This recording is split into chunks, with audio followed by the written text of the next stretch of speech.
Amali news kan wogale ni an lajel bo o mo ci sire on flella su ani kli odi yakuma bi araba me kalo kli tan ani duru samba flani mo wannani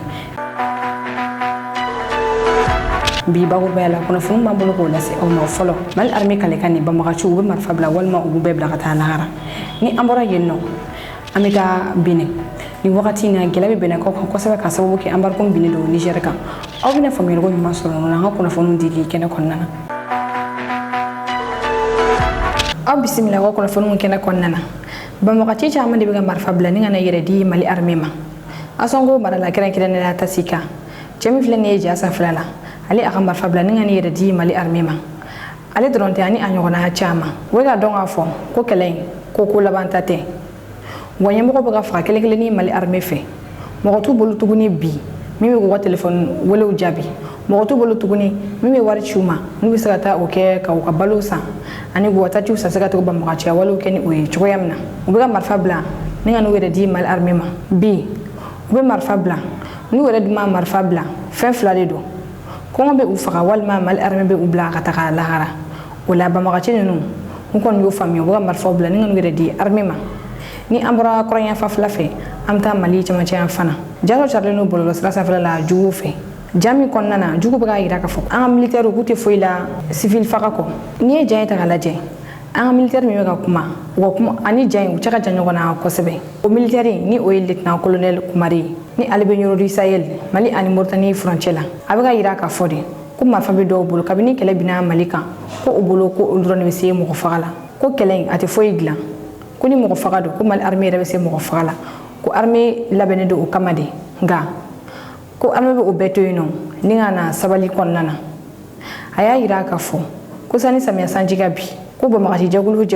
ni marfa be ubulu ko marfa bla ngana uyeda di oni malion wa sigiga kuma ke ni kuma ine bale mana nazara kuna fondi so cha mafe nu ya ira ka fo ko ni militaire nte foila civil faka ko kasoro lieutenant colonel kumarega kuma konnana abega jabi de ke ka ira ka fo ko mo mo bulu ko dron mese mo fala ko dron tese ko armée de fense mo fala ka teme uka sabula armée o kala neke oni ni anaje anatan lieutenant colonel nga korfo la me nyofe manye ka barake o yare ngi hay sen jiane be ngol ay barake ka nyewo aya me rodo o yen nani no puji goddi ko be mbay o boy ayu cetike o yi wobbe nan to be tajat o boy ayu kantike wobbe be kirsa dume du boy ayu lu jeni o yi goddi gure be nduppa dume sabu ka daka ngolu kono kullu be se aywa violence la o yi ben cikata kany men damba wadde bonani ane kala nala o yi kambe ko dum be jaay ane ba kete ko don o yi kambe ngandino wat wa mba ke mo mo nyaata ka nyashama o yi be kono be mbara dum ko neddo jettudo hono mun huccinema yana nga zamana cika ba o yi hade mabbe helde le ndigas ama yunu fo ka sey kana o yi abe dardi yimbe wombe ladde kana bar fam bla en fila ar be kalda wa ma yinu fe fana mar fanya ka bla yani samnya dice o yi abe dardi yimbe be kala kebaado yo haala neddo mum samnya ti tonna ka to cece yimbi ka mar fabla o wi te tobi neddo fo wa paani fetel mum ani mi so yere ko o wi ko hemma fo ka andarti hani sabu ka ta ante jamana to akalla fu ma o wi min goppata le ndine bon abe kucci do kerati sa o wi wodi ko ben wa ka ko wala salama won jaramo non fo kuna fani flana Senegal jolle be mali konnana mali jamana marabako be fe ka odido doni mi me mo bolo ni wakati na obaira ka fo ko kemek masala la mo bishi odi be Senegal mali konnana ngani kuna fani be na be wakati jambo ni kuna fani be na be samu kambo yela madona alawa Senegal jolle be no kene kene yala Senegal jolle be minaka seku sikasu mali gouvernement be fe ka odido ni odona ni angara nana angara jolle kan ata ni region kilinklina bela jilina so soltena ke ula tsuguni akan tadi mo jumoduma no fotina ye ula ni ima soro ito ko dum lisi la sabula Senegal ko listi bora mali fantan nan bela jelina e kan ko ma romna u fane donido ni barana mun ko ni damnina tenendo femi colonel Abdoulaye Maïgay ni ale gouvernement ko mala sele wa premier ministre no roblado ale ni barake no datike mande commune ko nana colonel Abdoulaye Maïgay ka fola mande commune so wantra ni ngatan barake ne datike yenno ka sababu ke dugukolo ko manka o commune dugude no ngere di nyokonche asenfe femi mali ministre nani olu willa kata yorena kasakata kele inda faka barana no kondamne na ni yoroko folina kulkuro regiona ngafe mi mali region ta ani konontoy équipe bena kay yinno bela kalonan konnana ka donga fo Senegal jolbe malila nkene ka femi ministre national do Senegal kuma ale kumbeno kata se Sénégal yɛrɛ ka ɲɛmɔgɔ ba ni ali APK ɲɛmɔgɔ ye UNICEF sila ale fɛnɛ kun bɛ yen nɔ ɔ ni an ka jɛ an ka taa ni mɔgɔ saba ninnu ka laseliw lamɛn an ka segin ka na. Environ, il vous souviendra que sur instruction de son Excellence le colonel Assimi Goïta, président de la transition, chef de l'État, 4 ministres du gouvernement de la transition, à savoir le ministre de l'Agriculture, le ministre des Affaires foncières, le ministre de la Sécurité et de la Protection civile et le ministre de la Justice, étaient ici à Samanko pour régler définitivement un contentieux foncier entretenu par des spéculateurs fonciers qui avaient malheureusement réussi à changer la vocation agricole de plusieurs terres sémencières. Aujourd'hui, grâce à l'engagement du chef de l'État, ces terres sémencières ont retrouvé leur vocation initiale. Cet événement, loin d'être anodin, fait de Samanko un symbole et illustre à suffisance le combat mené personnellement par le chef de l'État afin que le monde agricole ne soit plus jamais menacé par les spéculateurs fonciers. La coordination judicieuse des actions par le système de planification conjointe doit permettre de maximiser nos performances au bénéfice des populations en général et celles agricoles en particulier. De l'importance de cette opération, j'invite tous les acteurs du monde rural, les services techniques déconcentrés de l'État, les légitimités traditionnelles et religieuses à adhérer massivement à ce projet en faisant en sorte que personne ne soit laissé de côté. S'agissant des agents de terrain, je vous invite à faire preuve de professionnalisme, de sérieux dans le travail pour faire de cette opération une réussite. Nous sommes encore de la restitution des terres agricoles demandée par son Excellence le colonel Assimi Goïta et nous sommes convaincus que nos préoccupations font partie de ses priorités et qu'il est à notre écoute. C'est pourquoi nous nous permettons ici, Monsieur le ministre d'État, de vous soumettre 2 doléances qui sont chères au monde rural. La première, nous vous demandons, Monsieur le ministre d'État, de faire en sorte que la signature de l'arrêté interministériel pour le fonctionnement des commissions villageoires foncières soit une réalité au Mali. La deuxième doléance, Monsieur le ministre d'État, des maraîchers ont été déguerpis du centre de Bamako pour venir les recaser ici. Ce fut un travail formidable. Mais ce dispositif n'a jamais fonctionné à souhait parce que le dispositif qui amène l'eau dans ce périmètre n'a jamais été fonctionnel. Kunnafoni sabana King Jong-un ni sonjali do King Jong-un ale koordinateur jamana kuntigi awilla ni ata nyeda aga marfagla izin dola yenno wi misil takti model kurado glani obe wole ko wasun 11D ale misilier ni ablala kata missiona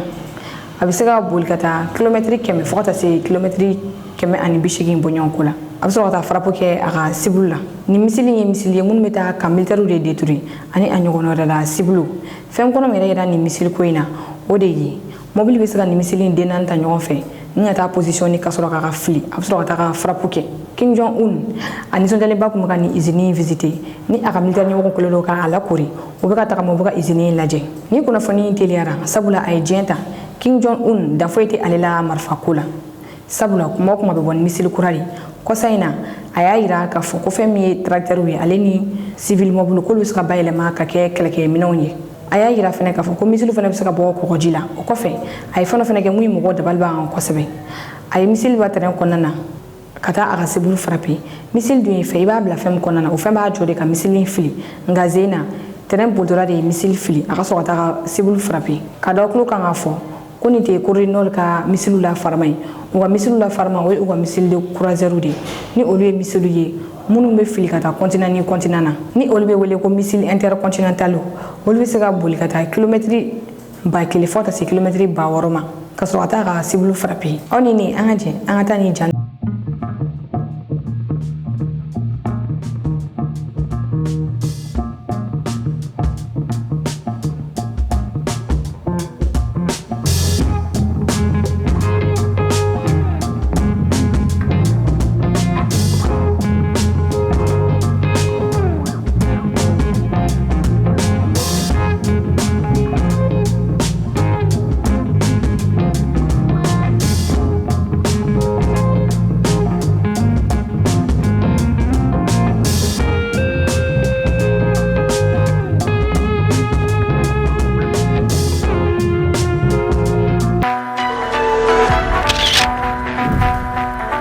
kunnafoni na bine kalayalen do bine kaw ni songoyalen do fɛn minnu kun ye dɔrɔmɛ 100 bi olu bɛ 400 na dɔw yɛrɛ b'o 400 sanfɛla la bine kaw u tɔɔrɔlen do sabula diɲɛ gɛlɛyalen do nka olu t'a bolofa bɛ a kan k'a sababu kɛ Niger gɛlɛya ye u ka sɔrɔ fanba o kun bɛ bɔ yɔrɔ min na o de Niger kun bɛ taa minɛn ta u fɛ yen nɔ bi o gɛlɛya bɛ u kan kosɛbɛ bine gouvernement yɛrɛ y'a décider ko fɛn min ye u ka kabɛ ko kana bɔ u ka jamana kɔnɔna na ko fɛnw sɔngɔ gɛlɛlen do ko mɔgɔw tɛ ka se ka u yɛrɛ balo tuguni premier mai tɛmɛnen fɛn min ye baarakɛlaw ye olu bɔra k'u ka nisɔngoya yira olu kɔfɛ jɛkulu caman kelen n'u ka wulikajɔw labɛn k'u tɛ ka se k'u dala dumuniw sɔrɔ dɔw yɛrɛ fɛnɛ ka bɔ olu senfɛ o y'a yira k'a fɔ ko n'i ye bɛnɛ préfet ta k'a lajɛ ko kalo kalo k'olu bɛ miliyɔn 5 de sɔrɔ fɛn min ministre dɔ bɛ fara olu saraw kan ko kuma bɛ fɛnɛ dɔ bɛ fara députés fɛnɛ ka primes kan nka ko fonctionnaire tɔw olu tɛ ka sira u yɛrɛ balo u bɛ sara fitinin min sɔrɔ don o don dɔ bɛ fara fɛnw sɔngɔ kan sugu kɔnɔna na nka foyi tɛ fara u saraw kan ko o gɛlɛya bɛ u kan musow y'a yira k'a fɔ ko ni u ma bɔ kɔngɔ bɛ u faga kɔngɔtɔ ko o tɛ se ka sigi ni gɛlɛya de kɔni bɛ bɛnɛkaw fɛ yen nɔ fɛn min ye Patrice Talon ye ale tun ye fɛɛrɛ kɛ ka Niger ka pétrole bloqué a fɛ yen nɔ yaasa Niger bɛ se ka frontière dayɛlɛ cogoya min na ka taa minɛn ta u fɛ yen nɔ ale ka jamana kɔnɔdenw bɛ se ka lafiya cogoya min na nka Niger y'u jigilatigɛ sabula Niger y'a yir'u la k'a fɔ ko accord bɛ olu ni Chinois de ni ɲɔgɔn cɛ ko accord tɛ olu ni Benin ɲɔgɔn cɛ Benin mobile de tun bɛ na ni Niger ka minɛnw ye Niger y'a yira k'a fɔ ko Benin mobile kana na n'u ka minɛnw ye tuguni ni gɛlɛya de kɔni bɛ bɛnɛkaw fɛ yen nɔ nin wagati in na aw ni an ka jɛ an ka taa tagamakɛla ninnu ka jaw dɔw lajɛ ɲɔgɔn fɛ jami kɔnɔna na u b'u ka nisɔngoyaw yira. Maryse Assogbadjo fait partie des milliers de personnes qui sont descendues dans les rues de Cotonou pour protester contre la hausse des prix et la violation des libertés individuelles et syndicales. Le ventre affamé n'a point d'oreille. On a tellement souffert de la faim dans le pays qu'on a fini par en être exaspéré. Donc à un moment donné, il fallait qu'on hausse le ton pour faire savoir nos misères, nos difficultés aux dirigeants actuels. C'est vrai qu'au départ, ils semblaient être un peu sourds à la démarche, mais ils ont compris que dans la force, on ne peut pas régler le problème parce que ce que les Béninois souffrent comme douleur, la faim qu'ils ressentent au fond d'eux est plus forte que tout. Pendant que le préfet gagne 5 millions par mois, que le député a vu ses avantages multipliés, que le directeur de cabinet est à 3 millions le mois, que le salaire du ministre et du président de la République sont un mystère, les autres couches sociales sont exploitées et leurs acquis sont supprimés. Conséquence, la pauvreté est devenue endémique dans notre pays. Kunnafoni duruna sini alamsa Vladimir Putin ni ale Russie jamana kuntiga le gana ta kile fata kamana Chine wakati mina American ali nazara jamana u bugu laben ka deme do Ukraine ma Vladimir Putin a refa gana ta kile fata kamana Chine kunnafoni caman ya yira ka fɔ ko ataka kun belebele Chine o de ka da deme ni Chine wa fɛ a bɛ kɛlɛ mina ni Ukraine ni nga sani Vladimir Putin ka sini tagali cɛ kunu a ka gouvernement kura mɔgɔ ni o gouvernement sɛbɛntiyara ko assemblée nationale yɛrɛ fɛ ani o membre bɛɛ lajɛlen ɲɔgɔn ye kɛ a ka palais présidentiel kɔnɔna na ɲɔgɔn ye kɔfɛ a ye gouvernement membre tɔw labila k'a tɔ to a ka ministre ɲɛsinnen don lakana ko ma défense ko ma ale ni usine ko ma nin kɛnɛ kan Vladimir Putin a ye tasi bila kɛ k'a ɲɛsin Sergei Shoigu ma Sergei Shoigu min n'o kun ye a ka ministre de la défense ni a ye o labila Sergei Shoigu a yɛrɛ kun bɛ nin kɛnɛ kɔnɔna na sabula Vladimir Putin y'a yira k'a fɔ ko Sergei Shoigu ko a bɔra ministre de la défense la nka ko a ye jɔyɔrɔ wɛrɛ sɔrɔ ni o jɔyɔrɔ in de Russie cakɛda min bɛ yen nɔ ni o ye conseil sécurité nationale ye Sergei Shoigu ale de ye o secrétaire général ye Russie bɛ dɛmɛ don jamana minnu ma kɛlɛkɛminɛnmɔgɔw ta sira fɛ i n'a fɔ Mali Sergei Shoigu ale de y'o gafew bɛɛ lajɛlen lamɛn Russie bɛ se ka min kɛ jamana ninnu ye ani a tɛ se ka min kɛ u ye Sergei Shoigu ale de b'o baara ninnu bɛɛ lajɛlen kɛ Vladimir Putin a y'a yira k'a fɔ ko mɔgɔ min bilala Sergei Shoigu nɔ défense ko yɔrɔ la ko n'o tigi ta k'a lajɛ ko mɔgɔ don mɔgɔ min économie ni kalan kɛ a ka diɲɛlatigɛ bɛɛ lajɛlen kɔnɔna na ko nka ko Russie mɔgɔ bɛ o ɲɔgɔnna de la bi i b'a ye k'a fɔ u ka militaire ko fanga ka bon kosɛbɛ nka armée kan ka kɛ yɔrɔ ye yɔrɔ min bɛ se ka na ni sɔrɔ fɛnɛ ye cogoya min na laɲini ye o de ye militaire minnu bɛ kɛlɛda la u mɔgɔ mana jɔ musaka minnu na u ka se k'o sɔrɔ ka sɔrɔ a ma kɛ ni gɛlɛya ye aw ni an ka jɛ an ka taa Russie an ka taa Vladimir Putin ka nin déclaration ɲamɛ k'a to a ka ministre de la défense ani a ka ministre de la sécurité ni a ka ministre min ɲɛsinnen don usine ko ma olu ɲɛkɔrɔ. Sergei Shoigu donc maintenant occupe la position du secrétaire à la sécurité. Il va travailler dans le cadre de la commission de sécurité. Il va travailler avec nos partenaires pour remplir nos engagements contractuels avec nos partenaires étrangers. De la même manière, il va apporter une contribution à la coordination des travaux. En tant que premier vice-président, M. Mantourov, qui s'occupe de l'industrie, nous l'avons fait pour montrer l'importance de ce domaine, de ce qu'il a fait et de ce qu'il fait maintenant. Nous devons concentrer les moyens administratifs et financiers pour atteindre les objectifs que j'ai mentionnés. Pour cela doit se faire avec les moyens qui seront accordés. Ils sont importants dans le cadre de l'organisation militaire de l'État. Cela doit être utilisé de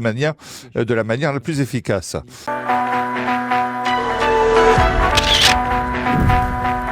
Fon kun cina dɔgɔkun tɛmɛnen an y'o ladɔnniya k'a fɔ fɛn min ye général Umar Jara ni ale ye Mali armée ɲɛmɔgɔba ye ale tun bɛ tagamana Mauritanie o tagama in senfɛ Mali ni Mauritanie u ye ɲɔgɔn faamuya frontière kow la général Umar Jara a ka taa ni ka segin na Mauritanie armée ɲɛmɔgɔba ka dagayɔrɔ kɔnɔna na armée ye o jaw yira aw de ni an ka jan o jaw lajɛ ɲɔgɔn fɛ ka bi kunnafoni kun cɛ ni o ye.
ni kunnafoni sɔrɔ la an fɛ bi ko daw kulo kan aw ni cɛ ka faamuyali ko ɲuman na k'an lajɛbaga bɛɛ lajɛlen fo kɛrɛnkɛrɛnnen na minnu bɛ k'an lajɛ kabaw rusi aw kan bɛɛ wagati wɛrɛ mɔgɔ minnu bɛ fɛ ka dɛmɛ don Mali News ma walima k'aw ka publicité kɛ Mali News ka chaîne sanfɛ a bɛ se k'an wele nin numéro in na 91 21 40 84